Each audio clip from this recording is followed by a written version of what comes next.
Roma 6 ayat 3, atau tidak tahukah kamu bahwa kita, siapa kita ini yang beriman? Bisa mengerti? Atau tidak tahukah kamu bahwa kita semua, kita yang beriman ini, yang telah dibaptis, berarti yang beriman telah dibaptis. Bisa paham maksud saya?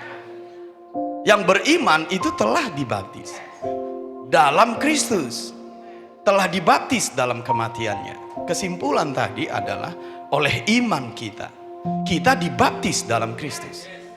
Oleh iman kita dibaptis, maksudnya menjadi satu, menjadi satu dengannya. Itu maksudnya mengalami apa yang dialaminya dan selalu bersamanya. Engkau akan dibaptis dalam Kristus, menjadi satu dengannya, mengalami yang dialaminya, dan selalu bersama dengannya. Makanya semua ini adalah kasih karunia. Oleh iman kita menerima kasih karunia, bukan oleh perbuatan. Mengapa? Karena Yesus sudah membayarnya. Efesus 2 ayat 8. Efesus 2 ayat yang ke-8. Sebab karena kasih karunia kamu diselamatkan oleh iman. Iman membuatmu menerima kasih karunia, bukan perbuatan. Kasih karunia segala sesuatu yang disediakannya bagi kita oleh karya Yesus. Sebab karena kasih karunia kamu diselamatkan oleh iman. Itu bukan hasil usahamu, tetapi pemberian Allah. Makanya kasih karunia. Bisa paham maksud saya? Oleh iman engkau menerima kasih karunia. Oleh iman engkau dibaptis dalam Kristus. Bisa paham? Menjadi satu, mengalami yang dialaminya, dan selalu bersamanya. Kalau saya lanjutkan, kita dibaptis dalam hal apa? Roma 6. Kita dibaptis dalam hal apa? Roma 6 ayat yang ketiga. Kita dibaptis dalam hal apa? Roma 6 ayat yang ketiga. Atau tidak tahukah kamu bahwa kita semua telah dibaptis dalam Kristus, telah dibaptis dalam kematiannya? Sudah tahu kita dibaptis dalam Kristus? Terpujilah Tuhan. Ayat yang keempat. Dengan demikian kita telah dikuburkan bersama-sama dengan Dia oleh baptisan dalam kematian, supaya sama seperti Kristus telah dibangkitkan dari antara orang mati oleh kemuliaan Bapa, demikian juga kita akan hidup dalam hidup yang baru. Katakan amin. Ayat yang kelima. Sebab jika kita telah menjadi satu dengan apa yang sama dengan kematiannya, kita juga akan menjadi satu dengan apa yang sama dengan kebangkitannya. Ayat yang keenam. Karena kita tahu bahwa manusia lama kita telah turut disalibkan, supaya tubuh dosa kita hilang kuasanya, agar jangan kita menghambakan diri lagi kepada dosa. Ayat yang ketujuh. Sebab siapa yang telah mati, ia telah bebas dari dosa. Ayat yang kedelapan. Jadi jika kita telah mati dengan Kristus, kita percaya bahwa kita akan hidup juga dengan Dia. Katakan amin. 9. Karena kita tahu bahwa Kristus sesudah Ia bangkit dari antara orang mati, tidak mati lagi. Maut tidak berkuasa lagi atas Dia. Ayat yang ke-10. Sebab kematiannya adalah kematian terhadap dosa satu kali, dan untuk selama-lamanya. Dan kehidupannya adalah kehidupan bagi Allah. Katakan haleluya. Bisa paham maksudnya ini? Ayat yang ke-11. Demikianlah hendaknya kamu memandangnya, bahwa kamu telah mati bagi dosa, tetapi kamu hidup bagi Allah dalam Kristus Yesus. Dari ayat 3 sampai ayat yang ke-11, kita menyimpulkan ada 3 hal. Kita dibaptis dalam Kristus dalam hal apa? Yang pertama, kita dibaptis dalam kematiannya. Yang pertama, kita dibaptis dalam kematiannya. Dengan demikian kita telah dikuburkan bersama-sama dengan Dia oleh baptisan dalam kematian, supaya sama seperti Kristus telah dibangkitkan dari antara orang mati oleh kemuliaan Bapa, demikian juga kita akan hidup dalam hidup yang baru. Jadi kita dibaptis dalam kematiannya. Bisa paham? Itu yang pertama. Yang kedua, kita dibaptis dalam kebangkitannya. Ayat yang kelima. Sebab jika kita telah menjadi satu dengan apa yang sama dengan kematiannya, kita juga akan menjadi satu dengan apa yang sama dengan kebangkitannya. Jadi yang kedua, kita dibaptis dalam kebangkitannya. Yang ketiga, ayat yang ke-8.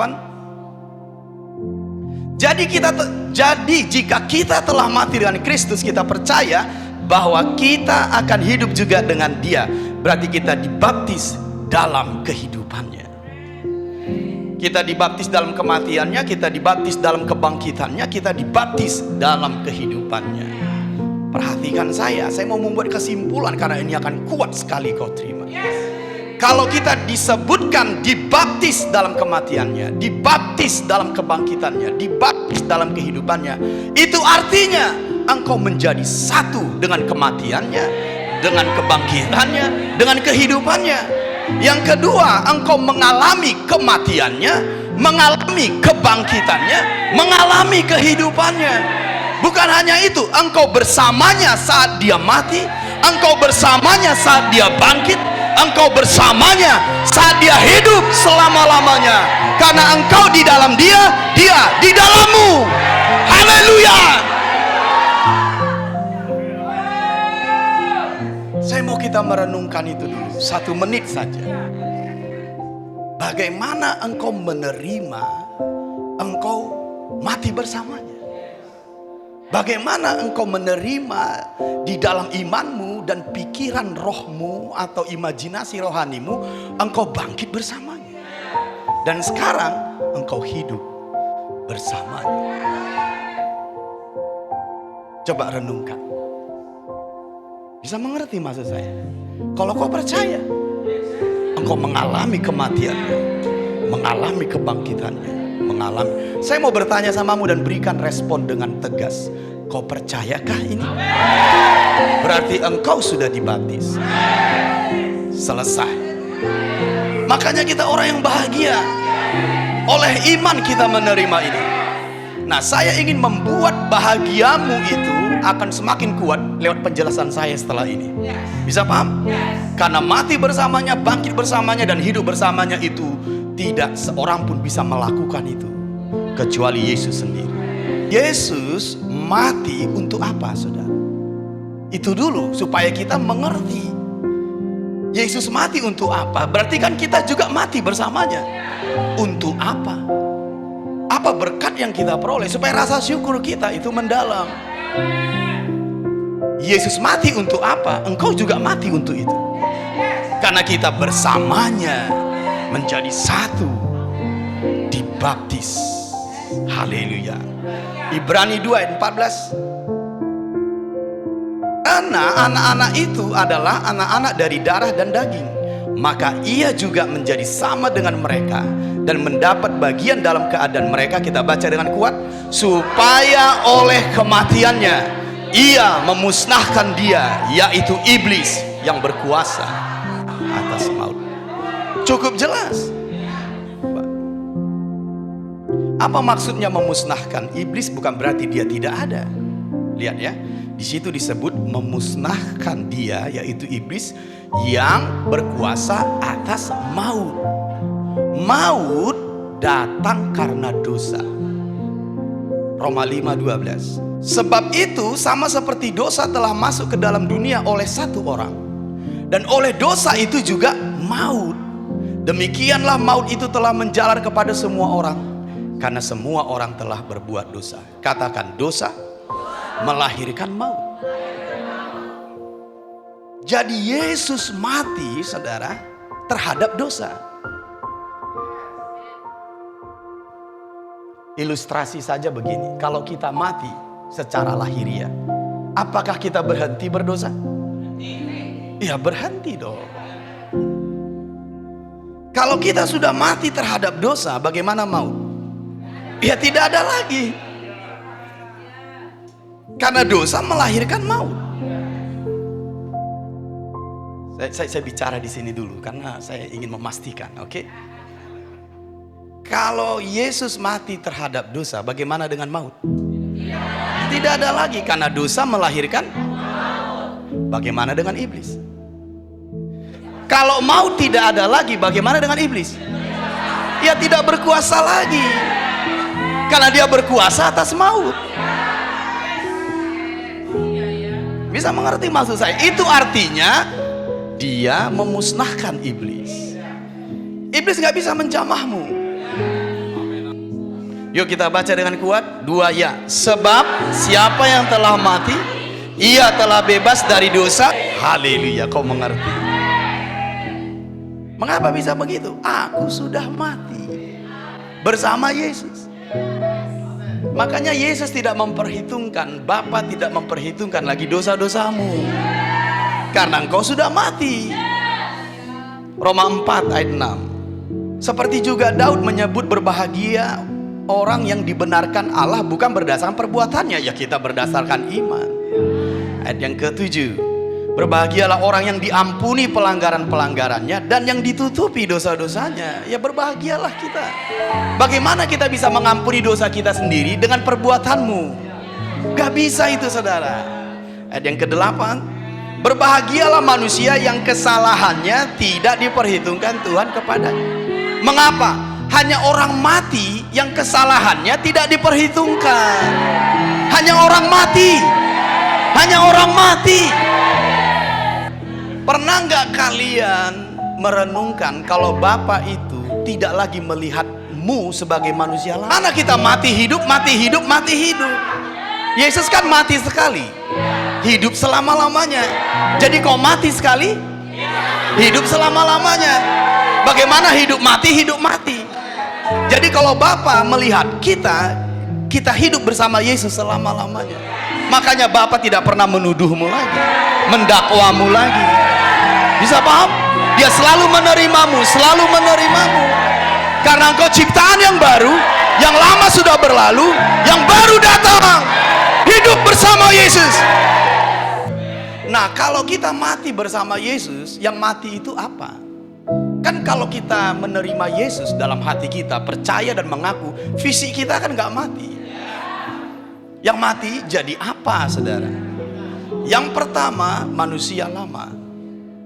Ayat yang ke-6. Yang pertama mati manusia lama. Karena kita tahu bahwa manusia lama kita telah turut disalibkan, supaya tubuh dosa kita hilang kuasanya, agar jangan kita menghambakan diri lagi kepada dosa. Jadi yang mati itu manusia lama kita. Apa itu manusia lama? Sama dengan kehidupanmu yang lama. Jadi Tuhan dan Allah dan Bapa kita itu tidak melihat kehidupan kita yang lama, karena itu sudah mati. Manusia lamamu sudah mati. Yang kedua, tubuh dosa sudah mati. Apa itu tubuh dosa? Sumber dosa, kuasa dosa dalam tubuh kita, atau pabrik dosanya. Jadi tubuh dosa itu kuasa dosa, sumber dosa, atau hidupnya dosa dalam kita itu sudah mati. Pabrik dosanya itu sudah mati. Makanya kalau kita mati bersama Yesus terhadap dosa, kita masih bisa ingat atau jatuh dalam kebiasaan dosa kita yang lama. Karena yang tinggal kebiasaan dosa, bukan pabrik dosanya. Makanya sehari-hari kita tinggal menyangkal daging. Jadi bagaimana sehari-harinya aku, Papa? Ya tinggal sangkal dagingmu, lama-lama dia makin kecil suaranya. Karena sesungguhnya tubuh dosa itu sudah mati. Bisa paham maksud saya? Yang ketiga, apa yang mati? Yang ketiga adalah masa lalu kita.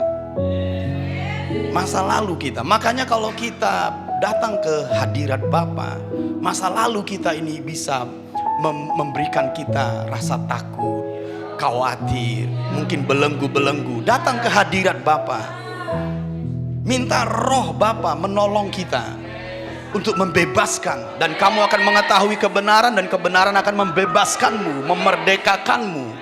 Oleh darahnya dia menyembuhkanmu. Tinggal berdoa saja. Karena bisa saja masa lalu itu tertanam di memorimu, tertanam di perasaan-perasaanmu. Itu kan masih ada. Makanya kadang waktu kita ingat, kita bisa sakit hati, bisa takut, bisa khawatir. Itu bukan engkau yang sekarang, itu sisa-sisa. Katakan, masa laluku sudah berlalu. Yang keempat, manusia dari debu tanah. Manusia dari debu tanah sudah putus. Apa ini? Garis keturunan Adam. Karena Adam itu debu tanah. Engkau tidak datang dari Adam, engkau datang dari Kristus. Garis keturunan dari Adam. Artinya secara jasmani engkau dilahirkan itu sudah putus. Engkau tidak datang lagi dari Adam, engkau datang dari Kristus. Engkau tidak datang dari debu tanah, engkau datang dari batu karang. Karena Kristus adalah batu karang. Apa di sini yang datang dari batu karang? Haleluya! Iblis tidak berkuasa atas hidupmu. Dosa sudah mati, maut sudah selesai, iblis sudah tak berkuasa.